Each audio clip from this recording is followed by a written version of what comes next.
Hello friends, welcome back to my channel Prachi dream world 24।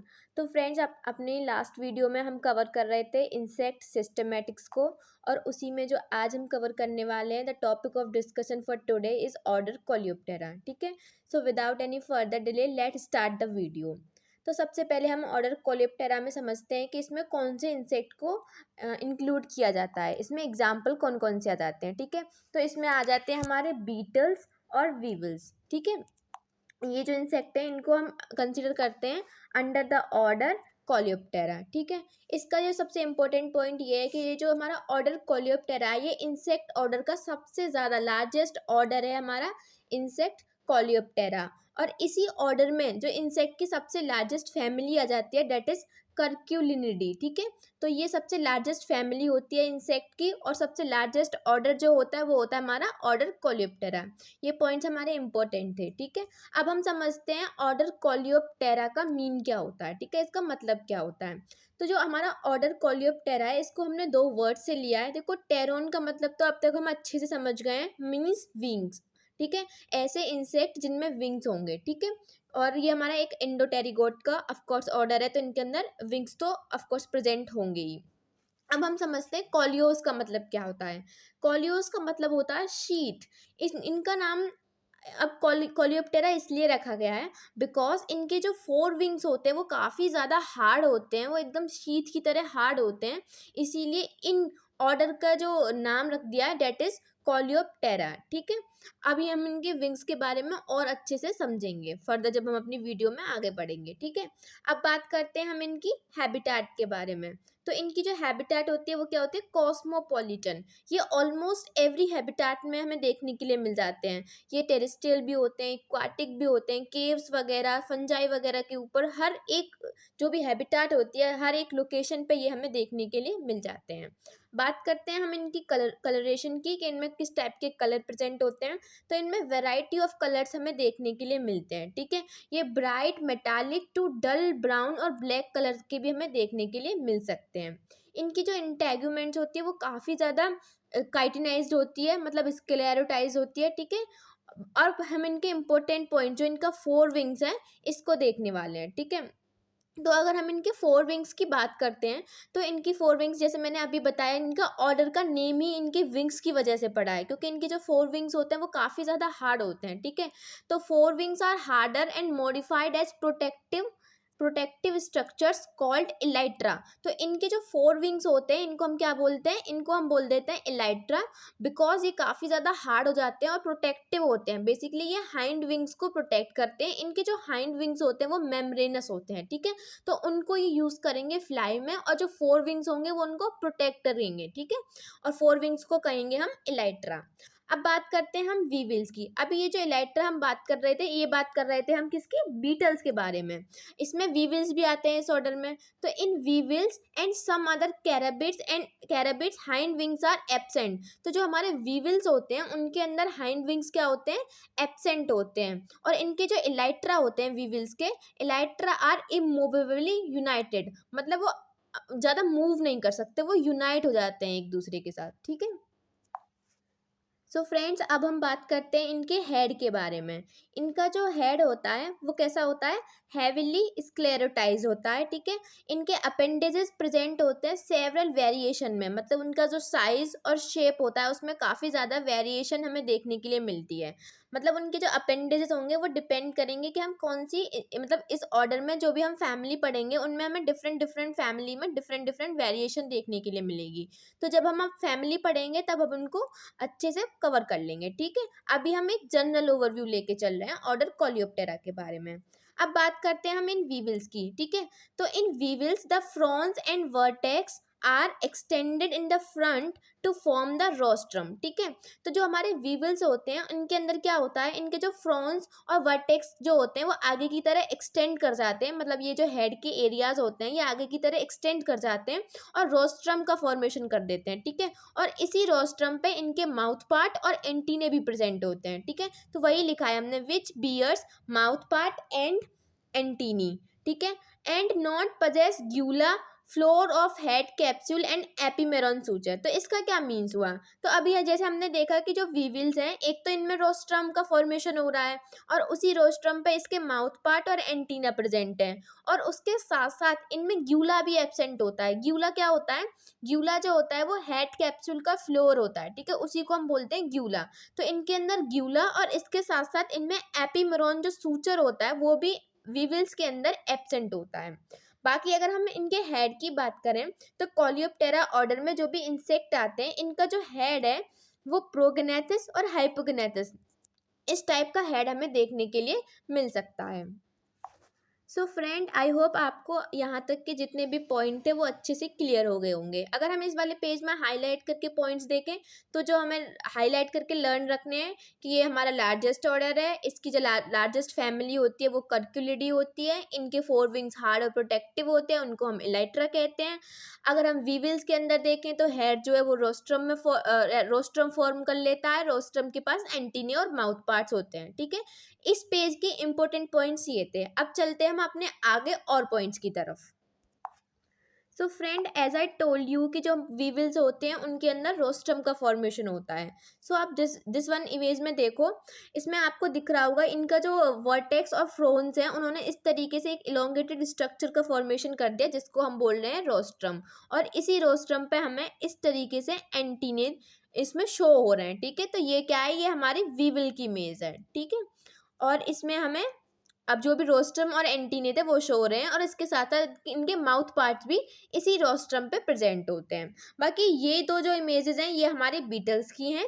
ये हमारा जो है स्टेज बीटल है और ये जो है हमारा बॉम्बार्डियल बीटल है, ठीक है। इसको हमने स्टेज बीटल क्यों कहा ये हम आगे और पढ़ेंगे। बाकी इसमें आप देख लो इनकी जो मैंडिबल्स होते हैं वो काफ़ी ज़्यादा ब्रांच्ड होते हैं, इसीलिए हमने इनको स्टेज बीटल बोल दिया। और ये जो हमारा बॉम्बार्डियल बीटल है ये काफ़ी कॉमन बीटल है जो कि हमें अपने होम्स वगैरह में जहाँ पे भी थोड़ा गार्बेज वगैरह होता है वहाँ अच्छे से देखने के लिए मिल जाते हैं। तो आई होप आपको ये इमेजेस क्लियर हो गई होंगी। सो फ्रेंड, अब देखते हैं हम अपने नेक्स्ट पॉइंट की तरफ, डेट इज आइज, ठीक है।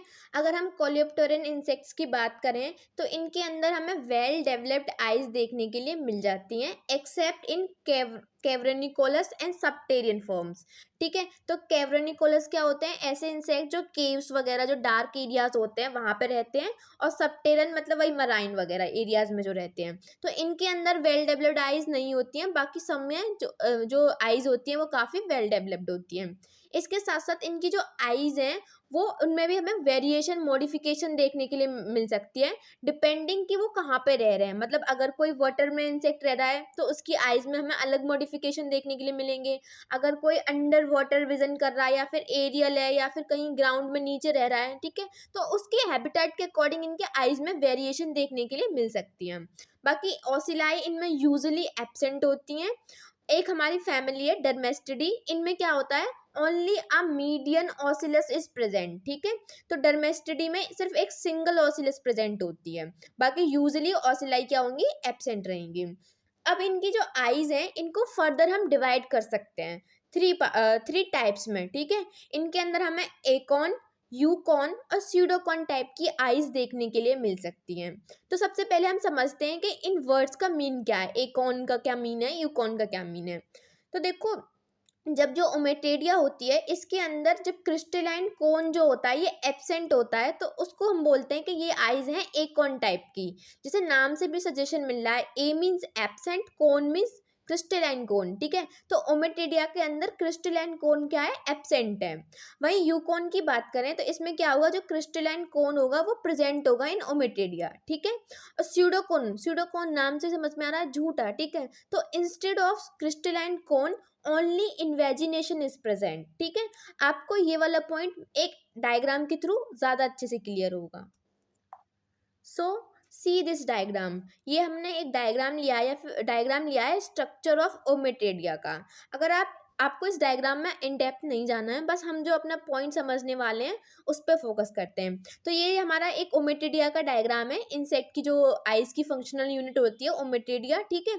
उसमें आप ये देखो इस तरीके से ये जो एक पार्ट बन रहा है इसमें, इसको हम बोल रहे हैं क्रिस्टलाइन कोन, ठीक है। तो ऐसी आइज, ऐसी ओमेटिडिया जिनमें ये क्रिस्टलाइन कोन का फॉर्मेशन हो जाता है, उसको हम बोलते हैं यूकोन टाइप की आइज, ठीक है। वहीं अगर ये ऐसी ओमेटिडिया जिनके अंदर ये जो क्रिस्टलाइन कोन है ये नहीं बन रहा होगा, तो उनको हम बोल देंगे एकोन टाइप की। और अगर यहाँ पे इन्वेजिनेशन प्रेजेंट होगा, सिंपल ऐसा छोटा सा, अगर ये कोन नहीं बन रहा होगा, तो उनको हम बोल देंगे सूडोकोन टाइप की, सूडोकोन टाइप की आइज, ठीक है।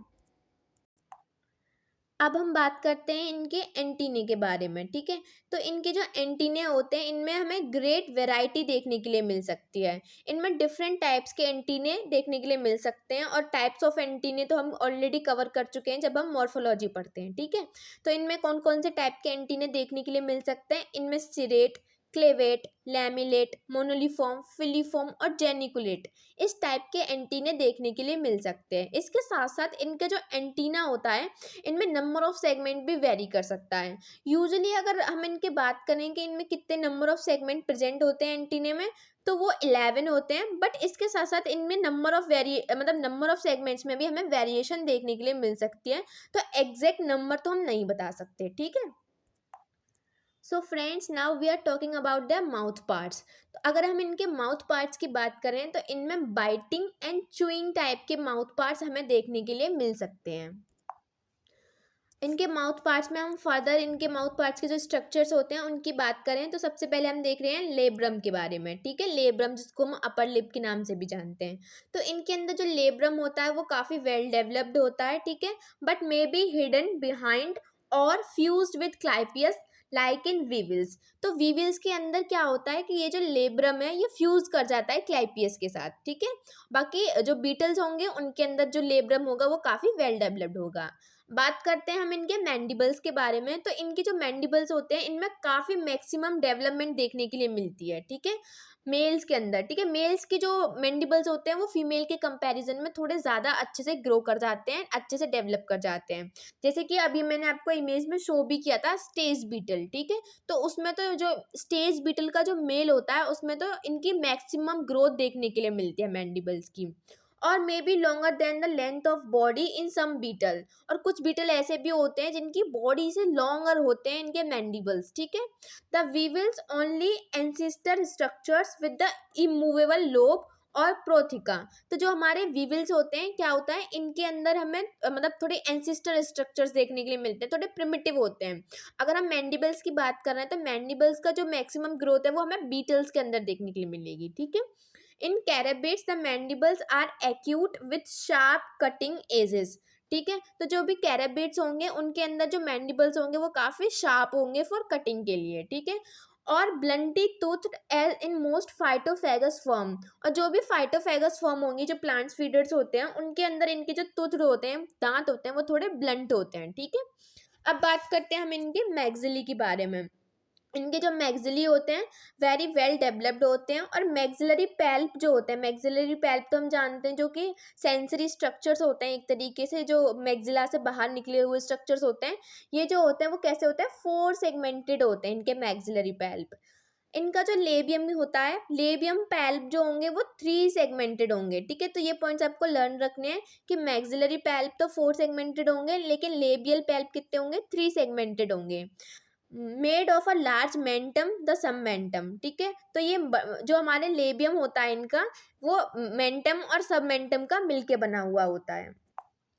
It it is well developed in some and fused with galea in others. तो इनका जो लेबियम होता है कुछ स्पीशीज़ के अंदर तो ये काफ़ी वेल डेवलप्ड होता है, और अदर कुछ स्पीशीज़ होती हैं उनमें क्या होता है, ये जो लेबियम होता है ये फ्यूज कर जाता है गैलिया के साथ। गैलिया क्या होता है, जो चीक्स वगैरह होते हैं इंसेक्ट्स के, उनके साथ, ठीक है। अब बात करते हैं हम इनके थोरेक्स की। तो इनका जो थोरेक्स होता है, इसके अंदर जो प्रोथोरेक्स होता है वो उसमें एक लार्ज प्रोनोटम होता है, ठीक है, जो कि सिंगल स्क्लेराइड का मिलके बना हुआ होता है।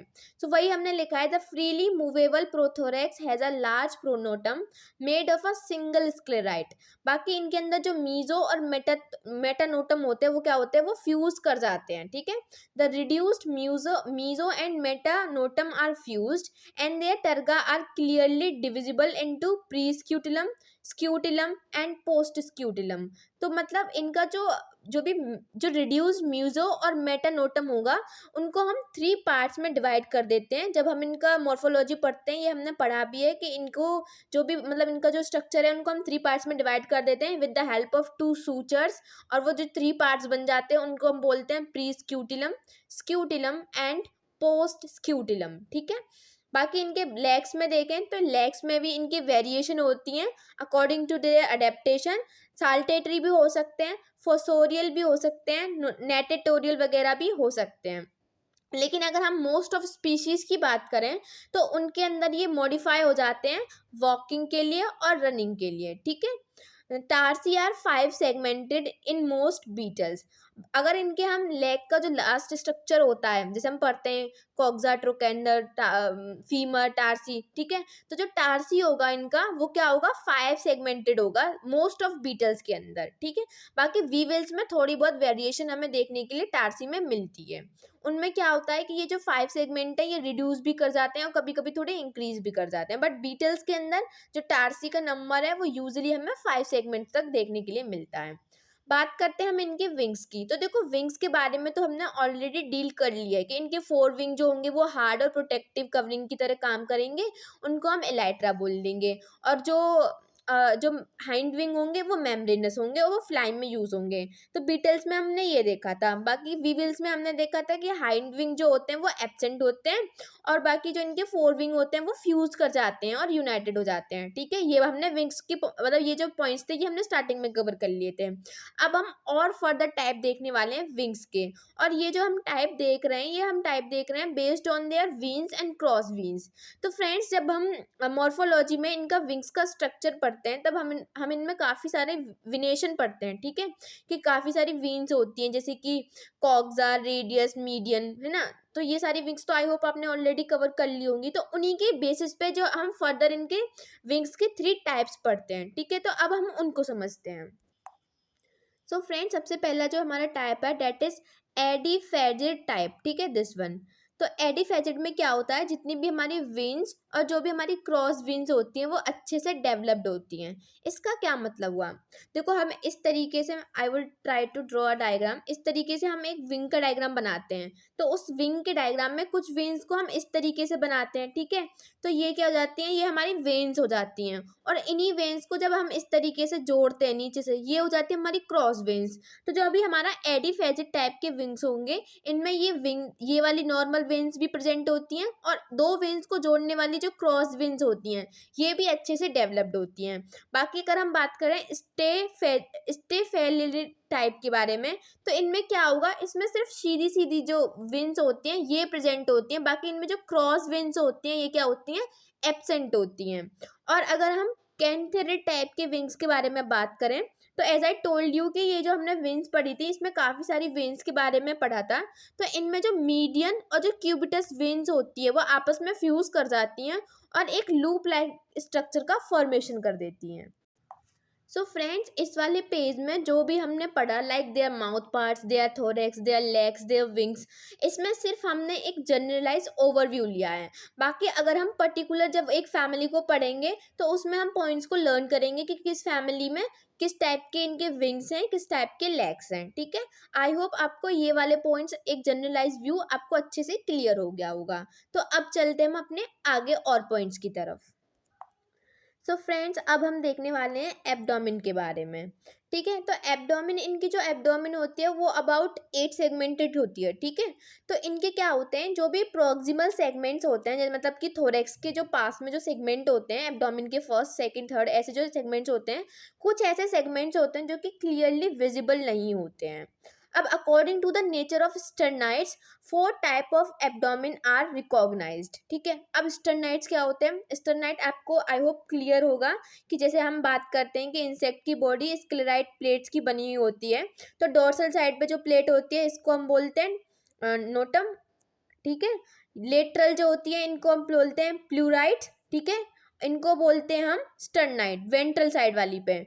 तो जो वेंट्रल साइड की जो प्लेट होती है जिसको हम बोल रहे हैं स्टर्नाइट, इसके बेसिस पे हमने एब्डोमेन को 4 टाइप्स में डिवाइडेड कर दिया है। ठीक है, सो टरगाइट, स्टर्नाइट और प्लूराइट, ठीक है, ये तो हम ऑलरेडी पढ़ते हैं, ठीक है। अब हम देखने वाले हैं एब्डोमेन के बारे में। देखो एब्डोमेन की जो जो टाइप्स हैं वो इतने ज़्यादा इंपॉर्टेंट बिल्कुल भी नहीं है, लेकिन हाँ इनको अगर हम समझ लेते हैं तो अगर हम दूसरी जब फैमिलीज पढ़ेंगे या फिर जब हम अदर ऑर्डर्स पढ़ेंगे तो उसमें हम पढ़ेंगे कि इस टाइप की एब्डोमेन है, तो अगर वो पॉइंट्स को अगर हम यहीं पे क्लियर कर लेंगे तो ये आगे हमारे लिए काफ़ी ज़्यादा हेल्पफुल रहेंगे।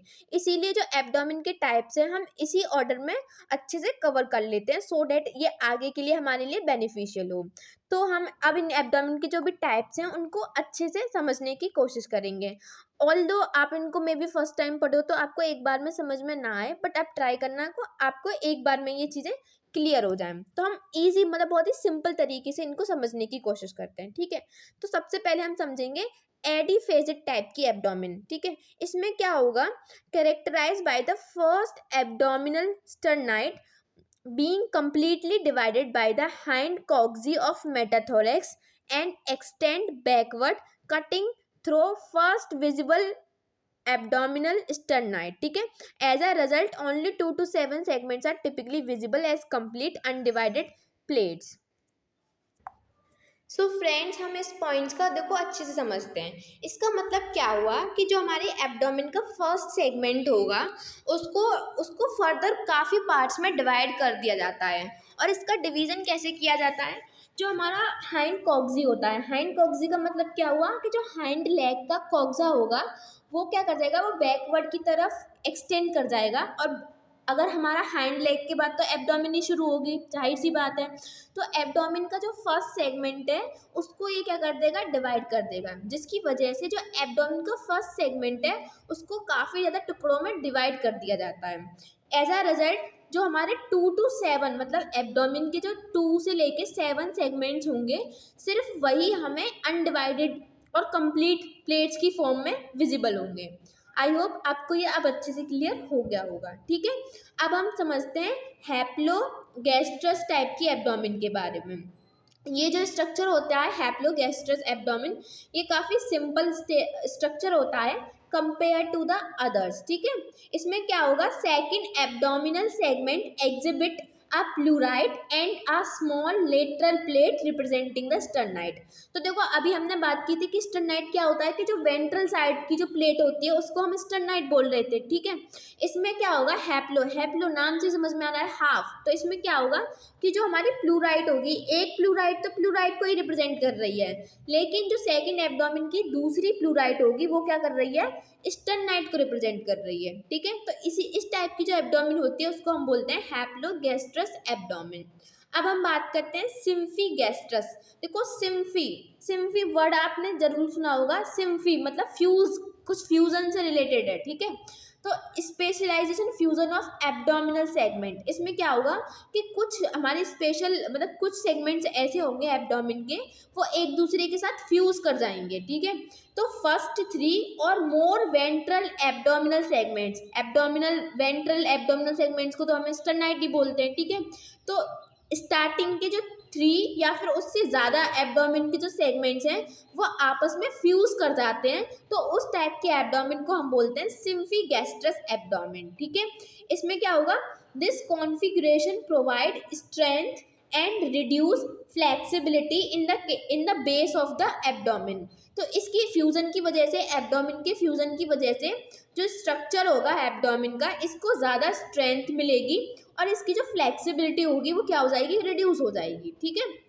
अब हम बात करते हैं अपने नेक्स्ट टाइप ऑफ एब्डोमेन के बारे में, दैट इज होलोगैस्ट्रस। होलोगैस्ट्रस ऑफ कोर्स नाम से ही सजेशन मिल रहा है, होलो मतलब कंप्लीट, ठीक है, फुली डेवलप्ड और एंटायर एब्डोमिनल स्टर्नाइट स्ट्रक्चर्स। तो इसमें क्या होगा, जितने भी एब्डोमेन की जो भी स्टर्नाइट्स होते हैं वो सब कंप्लीटली विजिबल होते हैं। कोई भी इसमें जो फर्स्ट सेगमेंट होगा उसको हम फर्दर डिवाइड नहीं करेंगे, सेकंड सेगमेंट भी अपना कंप्लीट होगा और अदर जो स्टार्टिंग टू एंड जितने भी स्टर्नाइट के सेगमेंट्स होंगे वो हमें क्लियरली विजिबल होंगे और कंप्लीट होंगे। तो इस टाइप की जो एब्डोमेन होती है उसको हम बोलते हैं होलोगैस्ट्रस एब्डोमेन, ठीक है। The abdomen segments are clearly separated allowing for the maximum flexibility. तो इस टाइप की जो एब्डोमेन होती है होलोगैस्ट्रस एब्डोमेन, इसमें मैक्सिमम फ्लेक्सिबिलिटी देखने के लिए मिलती है, ठीक है। सो आई होप फ्रेंड आपको ये जो भी पॉइंट है एब्डोमेन के वो अच्छे से क्लियर हो गए होंगे, बट स्टिल अगर आपको कोई डाउट है, कोई पॉइंट आपको नहीं समझ में आया तो let me know in the comment section. I will definitely try my best to explain you. ठीक है, अब हम चलते हैं अपने आगे और पॉइंट्स की तरफ। सो फ्रेंड्स, अब हम देखने वाले हैं कुछ स्पेशल स्ट्रक्चर्स या फिर जो मतलब अदर ऑर्डर्स में भी देखने के लिए मिलते हैं, लेकिन ये कॉलिप्टेरा जो इंसेक्ट्स होते हैं इनके अंदर भी हमें देखने के लिए मिलते हैं। तो सबसे पहले हम बात कर रहे हैं स्ट्यूडिलेटरी ऑर्गन के बारे में। तो जो हमारा स्ट्यूडिलेटरी ऑर्गन होता है, ये क्या होता है, हमारा साउंड प्रोड्यूसिंग ऑर्गन होता है एज वी नो। ठीक है, तो ये जो स्ट्यूडिलेटरी ऑर्गन होता है ये हमारे कॉलियोप्टेरन जो इंसेक्ट्स होते हैं, मतलब कुछ नॉट ऑल, इनके अंदर भी हमें देखने के लिए मिलता है। So it is well developed in many beetles along with orthoptera and hemiptera. तो जो हमारे ऑर्थोप्टेरा जिसमें हमारे लाइक वो आ जाते हैं ग्रासोपर वगैरह, और हेमिप्टेरा, इन ऑर्डर्स में भी हमारा ये जो साउंड प्रोड्यूसिंग ऑर्गन्स होता है इन उनमें देखने के लिए मिलता है। और उसके साथ साथ जो काफ़ी मतलब कई सारे ऐसे बीटल्स भी होते हैं जिनके अंदर हमें ये जो ऑर्गन है वो देखने के लिए मिलता है। अगर हम इनकी लोकेशन की बात करें, इस ऑर्गन की लोकेशन की, तो ये यूजुअली हमें हेड और जो भी मैंडिबल्स होते हैं वहाँ से लेके जो भी इनके इलाइट्रा वगैरह होते हैं वहाँ तक देखने के लिए मिलता है। मतलब कि इनके हेड वाले रीजन्स में भी हो सकता है, मैंडिबल्स में भी हो सकता है, या फिर इनके जो विंग्स होते हैं, फोर विंग्स इलाइट्रा, उन पे भी ये प्रेजेंट हो सकता है। तो वही वाला पॉइंट हमने यहाँ पे एक्सप्लेन किया है। It is located on head or mandibles to well developed ridges on the femora rubbing against the edges of the elytra। मतलब कि इसका मीन्स क्या हुआ कि मतलब फिमोरा मतलब फीमर जो हमने पढ़ा था पार्ट लेग का, तो इनके लेग में भी हो सकते हैं, हेड में भी हो सकते हैं, मैंडिबल्स में भी हो सकते हैं। फिर ये उनको रब करते हैं। ये जो स्टिमुलेटरी ऑर्गन होता है ये रबिंग के थ्रू ही तो साउंड का प्रोडक्शन करेगा, राइट। तो ये अपने जो फोर विंग्स होते हैं उनको इन स्ट्रक्चर्स के साथ रब करते हैं, जिसकी वजह से जो साउंड का प्रोडक्शन होता है वो हो जाता है। ठीक है, इन लेकिनेट्स a series of ridges are present on the mid coxa। तो जो भी लेकिनेट्स होते हैं इनके मिड कॉक्सा में इस तरीके से ये जो सीरीज ऑफ ridges प्रेजेंट होती हैं। And hind leg containing respiring organ. ठीक है, तो जिस पे मतलब ये घिसेंगे एक दूसरे को, जो भी मिड कॉक्सा होगी और जो भी हाइंड लेग होगा ये एक दूसरे की रबिंग करेंगे और जिसकी वजह से साउंड का प्रोडक्शन होगा। अब हम बात करते हैं पाइजीडियल ग्लैंड्स के बारे में। तो जो हमारे कॉलियोप्टेरन इंसेक्ट्स होते हैं इनके अंदर हमें पाइजीडियल ग्लैंड्स देखने के लिए मिलती हैं। तो अब इन ग्लैंड्स का फंक्शन क्या होता है, a pair of glands secreting corrosive and pungent fluid and open near the anus. तो कुछ ऐसे बीटल्स होते हैं जब हम उनको पकड़ते हैं तो उनमें से बड़े ही मतलब गंदी सी स्मेल आती है। ठीक है, पंजेंट सी स्मेल आती है, बिकॉज उनके अंदर प्रेजेंट होती हैं पाइजीडियल ग्लैंड्स जो कि कुछ फ्लूइड का सिक्रीशन करती हैं। और ये जो ग्लैंड होती हैं ये इनके नियर द एनस जो होता है वहाँ पे उसके मतलब पास में प्रेजेंट होती है। ठीक है, और इनका फंक्शन क्या होता है, इस जो भी फ्लूइड का सिक्रीशन ये जो करती हैं उसका फंक्शन क्या होगा, they are defensive in function. मतलब अपने डिफेंस के लिए ये कुछ इस तरीके का जो भी फ्लूइड होता है उसका सिक्रीशन करती हैं। सो फ्रेंड्स, अभी तक हम इनकी मॉर्फोलॉजी के बारे में ओवरव्यू ले रहे थे। अब हम इनकी थोड़ी एनाटमी मतलब इनके जो भी सिस्टम्स वगैरह होते हैं अब हम उनके ऊपर थोड़े जल्दी से क्विक रिवीजन या फिर क्विक एक ओवरव्यू ले लेते हैं। ठीक है, so friend first we start with the digestive system. ठीक है, तो अब हम इनके डाइजेस्टिव सिस्टम में अब देखें तो जैसे नॉर्मल इंसेक्ट का डाइजेस्टिव सिस्टम हम पढ़ते हैं सिमिलर ही होता है इनका। इसमें मतलब इनके जो वेरिएशन है वो तो हम फैमिलीज में ही देखेंगे। तो अगर हम बीटल्स के बारे में बात करें तो ये यूजुअली हमारे हर्बीवोरस होते हैं जो कि प्लांट्स वगैरह पे फीड करते हैं। ठीक है, इनकी जो मिड गट है और जो हाइंड गट है उनकी जो लेंथ है वो वेरी कर सकती है। और इनके अंदर जो माल्फिगियन ट्यूब्यूल्स हैं वो हमें 4 to 6 नंबर्स में देखने के लिए मिल सकते हैं। तो इसके साथ साथ हमें ये भी पता चल गया कि इनमें एक्सक्रीशन का फंक्शन कौन करेगा, माल्फिगियन ट्यूब्यूल्स करेंगे और उनका नंबर 4 to 6 हो सकता है। बात करें इनके नर्वस सिस्टम में तो इंसेक्ट्स के अंदर जितने भी टाइप के नर्वस सिस्टम प्रेजेंट होते हैं लाइक इनका CNS, PNS, SNS, जितने भी सिस्टम इनके प्रेजेंट होते हैं इंसेक्ट के वो सब के सब हमारे ऑर्डर कोलियोप्टेरा में देखने के लिए मिल जाते हैं। तो इन जब हम नर्वस सिस्टम में पढ़ते हैं तो हम उसमें गैंग्लियन की फॉर्म में बात करते हैं कि सुप्रा ईसोफेजल गैंग्लियन, सब ईसोफेजल गैंग्लियन। फिर हम हेड में मतलब हेड में ही कुछ गैंग्लियन की बात करते हैं, फिर 3 थोरेक्स के गैंग्लियन के बारे में बात करते हैं, फिर हम बात करते हैं इनके एब्डोमिनल गैंग्लियन के। तो वो सब भी प्रेजेंट होते हैं और इसमें 7 to 8 एब्डोमिनल गैंग्लियन हमें देखने के लिए मिल सकते हैं। बात करें इनके सर्कुलेटरी सिस्टम में, तो इनका जो हार्ट होता है वो काफ़ी वेरिएबल नंबर ऑफ चैम्बर में डिवाइडेड होता है, ठीक है। रेस्पिरेशन वही इनका ट्रेकियल सिस्टम के थ्रू होगा और इनमें स्पाइरिकल्स भी प्रेजेंट होती हैं, ठीक है। स्पाइरिकल्स का अगर हम नंबर की बात करें तो यूजुअली हमें 10 पेयर ऑफ स्पाइरिकल्स देखने के लिए मिल जाती हैं।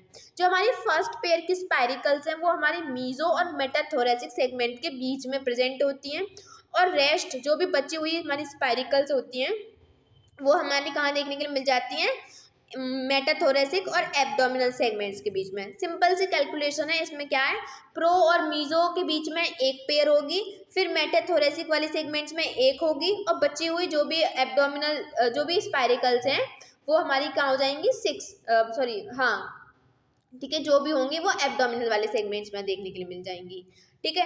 The 8 abdominal pairs of spiracle are vestigial in many, ठीक है। तो जो हमें 8 जो देखने के लिए मिल रही थी एब्डोमिनल वाले सेगमेंट्स में, कुछ ऐसी स्पीशीज भी होती है जिनके अंदर ये जो स्पाइरिकल्स होते हैं एब्डोमिनल वाले पेयर्स, ये क्या होते हैं, वेस्टिजियल होते हैं, ठीक है। अब हम बात करते हैं इनके रिप्रोडक्शन के बारे में। तो रिप्रोडक्शन में क्या है कि इनकी जो टेस्टिस हैं मतलब मेल्स के अंदर, ये सिंपल और ट्यूब्यूलर भी हो सकती हैं, या फिर ये कंपाउंड और कॉम्प्लेक्स भी हो सकती हैं, जिनको डिवाइडेड कर दिया जाता है नंबर ऑफ सेपरेट फॉलिकल्स के अंदर, ठीक है। मतलब नॉर्मल से लेके कॉम्प्लेक्स स्ट्रक्चर्स तक देखने के लिए मिल सकते हैं हमें। अगर हम बात करें फीमेल की, तो फीमेल के अंदर जो भी ओवेरियोल्स होते हैं वो हमारे पॉलीट्रॉफिक या फिर एक्रोट्रॉफिक टाइप के हो सकते हैं।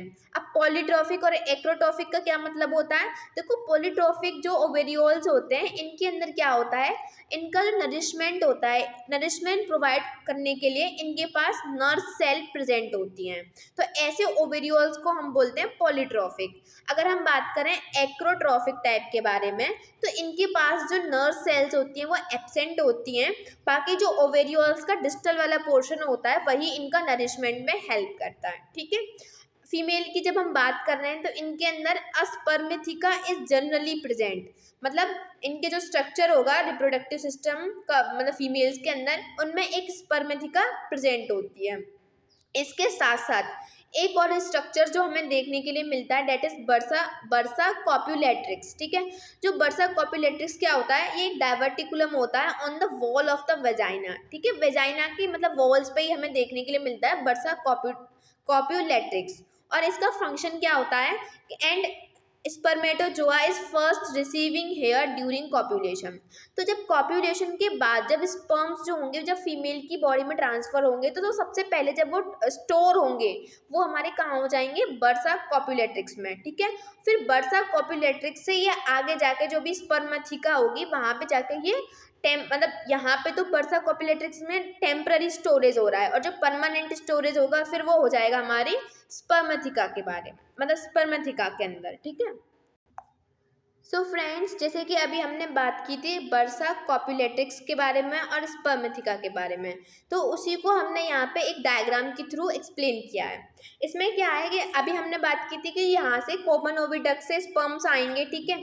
फिर वो यहाँ पे बर्सा कॉप्यूलेट्रिक्स, ये जो वजाइना मतलब यहाँ पे ये जो पूरा स्ट्रक्चर है ये क्या है, बर्सा कॉप्यूलेट्रिक्स है। इसके अंदर टेम्पररी स्टोरेज होगा स्पर्म्स का। उसके बाद ये जो स्पर्म्स हैं यहाँ से ट्रांसफर हो जाएंगे और ये चले जाएंगे स्पर्मेथिका के अंदर, और स्पर्मेथिका के अंदर क्या होगा, इनका परमानेंट स्टोरेज हो जाएगा स्पर्म्स का। तो आई होप आपको ये पॉइंट अच्छे से क्लियर हो गए होंगे कि बर्सा कॉप्यूलेट्रिक्स क्या है और स्पर्मेथिका क्या है, ठीक है। अब हम चलते हैं अपने आगे और पॉइंट्स की तरफ। सो फ्रेंड्स, आज का जो लास्ट सब टॉपिक जो हम देखने वाले हैं डेट इज द मेटामॉर्फोसिस, कि मीन्स जो ऑर्डर कोलियोप्टेरा के इंसेक्ट्स होते हैं इनके अंदर मेटामॉर्फोसिस किस टाइप की होती है। तो जो इनके अंदर मेटामॉर्फोसिस होती है वो कंप्लीट होती है, ठीक है। ऐसे इंसेक्ट जो कंप्लीट मेटामॉर्फोसिस को शो कर रहे हैं, तो मतलब कि ये होलो मेटाबोलस होते हैं। इनके अंदर हमें एग, लार्वा, निम्फ और एडल्ट चारों स्टेजेस देखने के लिए मिलेंगी। इनका जो लार्वा होता है उनको हम ग्रब्स बोलते हैं, जैसे कि लेपिडोप्टेरा का जो लार्वा होगा उसको हम कैटरपिलर बोलते हैं, ठीक है। फ्लाइज का जो लार्वा होता है उसको मैगोट बोलते हैं। वैसे ही जो ऑर्डर कोलियोप्टेरा का लार्वा होगा उसको हम ग्रब्स बोलते हैं, ठीक है। ये पॉइंट इंपॉर्टेंट है, आपको पता होना चाहिए। अब अगर हम इनके लार्वा की बात करें तो इनके जो लार्वा होते हैं वो काफ़ी ज़्यादा वेरियस फॉर्म में हमें देखने के लिए मिल सकते हैं। तो ये यूजुअली हमें 3 फॉर्म का लार्वा इनके अंदर देखने के लिए मिलेगा। पहला है स्कैरेबीफॉर्म लार्वा, फिर है कैम्पोडिफॉर्म लार्वा, फिर है थर्ड इरूसिफॉर्म लार्वा। अब देखो अगर हम ये वीडियो हमारी थोड़ी लॉन्ग हो जाएगी, I know, but in points को समझना बहुत ही मतलब इम्पोर्टेंट है, ऐसा आई ऑलरेडी टोल्ड यू, क्योंकि इनसे ही आपका आगे का जो भी आप ऑर्डर या फैमिली पढ़ोगे बेस बनेगा, ठीक है। तो हम अपनी वीडियो को थोड़ा लंबा कर लेंगे, लेकिन हम अच्छे से इन पॉइंट्स को समझेंगे कि कैराबेसिफॉर्म लार्वा का मतलब क्या है, कैम्पोडिफॉर्म लार्वा का क्या मीन है, एंड इरोसिफॉर्म का क्या मतलब है। सो चलो फिर शुरू करते हैं, ठीक है। तो हम इनका एक कंपैरिजन करके पढ़ेंगे। अगर हम शेप के बारे में बात करें, ये पॉइंट्स इंपॉर्टेंट हैं, आपको पता होना चाहिए कि स्कैरेबीफॉर्म लार्वा की शेप कैसी होती है, ठीक है। तो जो स्कैरेबीफॉर्म लार्वा होते हैं ये यूजुअली सी शेप के होते हैं, ठीक है। ये फ्लैशी होते हैं और स्टाउंट होते हैं, मतलब थोड़े मोटे होते हैं, फ्लैशी होते हैं और सी शेप के लार्वा होते हैं। कैम्पोडिफॉर्म के जो लार्वा होते हैं ये इलोंगेटेड होते हैं और फ्लैटेड होते हैं। वहीं इरूसिफॉर्म के जो लार्वा होंगे इनको हम पॉलीपोड भी बोलते हैं। ये सिलेंड्रिकल होते हैं और इलोंगेटेड होते हैं, ठीक है। बाकी लेग्स भी इनका एक इम्पोर्टेंट फीचर होता है। तो कैराबेसिफॉर्म के जो लार्वा होंगे इनमें शॉर्ट थोरैसिक लेग्स देखने के लिए मिलते हैं। कैम्पोडिफॉर्म में जो थोरैसिक लेग्स होते हैं ये कैसे होंगे, लॉन्ग होते हैं। और जो इरूसिफॉर्म लार्वा होते हैं इनमें थोरैसिक लेग्स तो होते ही हैं, इसके साथ साथ इनमें एब्डोमिनल प्रोलेग्स भी देखने के लिए मिलते हैं, ठीक है। बात करें इनकी मोबिलिटी की, किस तरीके से ये मूव करते हैं, तो जो स्कैरेबीफॉर्म लार्वा होते हैं ये थोड़े स्लजिस होते हैं, लेजी होते हैं थोड़े से, ठीक है, बरोइंग होते हैं, बिल बना के रहना थोड़ा प्रेफर करते हैं। जबकि कैम्पोडिफॉर्म लार्वा जो होते हैं ये काफ़ी ज़्यादा एक्टिव होते हैं और ये हंटिंग करते हैं, ठीक है। इरूसिफॉर्म जो लार्वा होते हैं वो मॉडरेटली एक्टिव होते हैं, मतलब ये थोड़े क्लिंजिंग वगैरह करते हैं, ठीक है। हैबिटेट की बात करें तो जो स्कैरेबीफॉर्म लार्वा हैं ये सॉइल, वुड और डंक इन ऐसे एरियाज में हमें देखने के लिए मिल जाते हैं। कैम्पोडिफॉर्म के लार्वा ऑफकोर्स ये प्रिडेशियस हैं, तो ये यूजुअली सरफेस के ऊपर देखने के मिलते हैं, या फिर ये प्रिडेशियस हैं, ठीक है, तो कहीं अपना प्रेडेटर के ऊपर भी देखने के लिए मिलेंगे। इरूसिफॉर्म के जो लार्वा होते हैं ये हमें वेजिटेशन जो भी प्लांट्स वगैरह होते हैं इनके ऊपर हमें यूजुअली देखने के लिए मिलते हैं, ठीक है। अगर हम बात करें इनके प्यूपा के बारे में तो प्यूपा जो होता है इनका एडिक्टस होता है। एडिक्टस का मतलब जो मैंडिबल्स जिसमें लैग करते हैं, जो मैंडिबल्स एब्सेंट होते हैं, इस टाइप के जो प्यूपा होते हैं उनको हम एडिक्टस बोलते हैं। और एक्सरेट टाइप का होता है, एक्सरेट जिनके अपेंडिसेस जो होते हैं वो फिमली अटैच नहीं होते हैं, ठीक है, तो उनको हम बोलते हैं एक्सरेट टाइप के। तो प्यूपा इनमें एडिक्टस और एक्सरेट टाइप का मिलेगा, और बाकी लार्वा जो होगा वो उनका 3 फॉर्म में हो सकता है। सो फ्रेंड्स, आई होप आपको मेटामॉर्फोसिस में जो भी पॉइंट मैंने एक्सप्लेन किए वो आपको अच्छे से क्लियर हो गए होंगे। सो फ्रेंड्स, जो भी लार्वा अभी हमने देखे उनको हम थोड़ा इमेजेस के थ्रू भी अच्छे से समझते हैं। जैसे कि इरूसिफॉर्म लार्वा, ठीक है, इरूसिफॉर्म लार्वा हमने बात की थी कि थोड़ा सिलिंड्रिकल होता है, फ्लैटन होता है।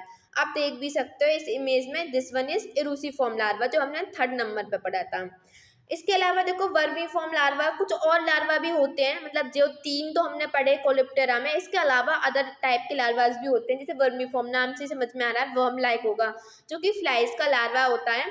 फिर है इलेक्ट्रीफॉर्म लार्वा। इलेक्ट्रीफॉर्म लार्वा भी हमने इसमें कवर नहीं किया है, लेकिन इसका क्या होता है, ये फ्लैटन बॉडीज होती है, मतलब इसकी बॉडी फ्लैटन होगी और इलोंगेटेड बॉडी होती है।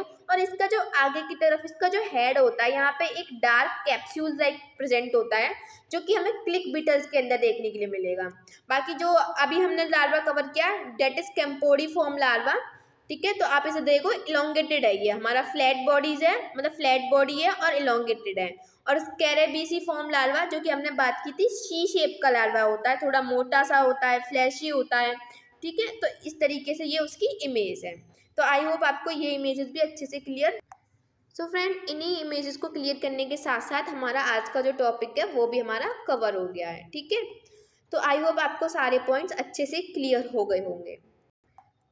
सो फ्रेंड, ये था हमारा आज का वीडियो जिसमें हमने ऑर्डर कोलियोप्टेरा का एक पूरा कंप्लीट जनरलाइज ओवरव्यू ले लिया, जिसमें हमने इनके सारे फंक्शंस, सॉरी, जितने भी इनकी मॉर्फोलॉजी थी उनको अच्छे से क्लियर कर लिया। इनके मतलब कौन कौन से स्ट्रक्चर्स किस तरीके से प्रेजेंट होते हैं, इनका mouth parts, thorax, legs, wings, इन सब के बारे में देखा। एब्डोमेन के बारे में देखा, जो भी स्पेशल स्ट्रक्चर्स इनके अंदर प्रेजेंट हो सकते हैं वो सब देखा। इनकी एनाटॉमी वगैरह भी देख ली हमने, और इनके अंदर मेटामॉर्फोसिस और टाइप्स ऑफ लार्वा भी देख लिया।